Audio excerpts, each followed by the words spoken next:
Kickz is a fantastic project on a number of levels. I mean, first of all, it's great for kids. You know, it teaches them self-discipline, gets them involved in sport and indeed in other activities. But secondly, it also gets results. You know, where there is a Kickz project, we see significant reductions in antisocial behaviour, related crime, some robbery. So it's a kind of win-win situation, and that's why we're very keen to support it and see it rolled out across London.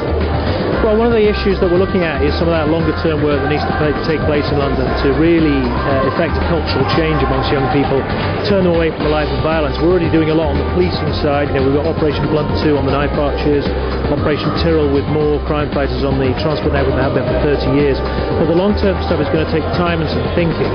We're looking at projects like Kickz. We have other pan-London projects in primary schools. But on November the 3rd, we're going to announce our kind of comprehensive plan to try and effect some of those changes that are needed. To have 65 schemes running now, 10,000 young people in London a week registered for the scheme, superb. And seeing it tonight, I suddenly realised I need to lose a bit of weight and get going and doing it myself. Yeah, Chelsea doing a fantastic job in being involved in this project. I mean, a lot of people criticise football for being a rich industry that doesn't put enough back, but what they don't see is work like this, which is great.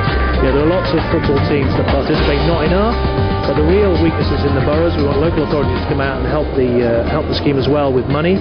But yeah, Chelsea doing a great job in helping the community. Well, things like Chelsea's a superb brand in London, as are the other clubs, and as a result it's something that kids and young people want to get involved in.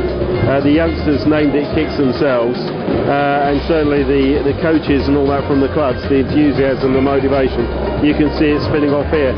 So football's got a big pull, it's got a good brand, it's got some good role models, and as a result of that young people can relate to it. But it's not just about football, it's about all the other things you do, about knives, gangs and all the rest of it in the third day. So it's a superb initiative, and without the clubs it wouldn't be anything. Basically it's been an inspiration to me because I was one of those kids that was out on the street before, and basically they do things like inclusion.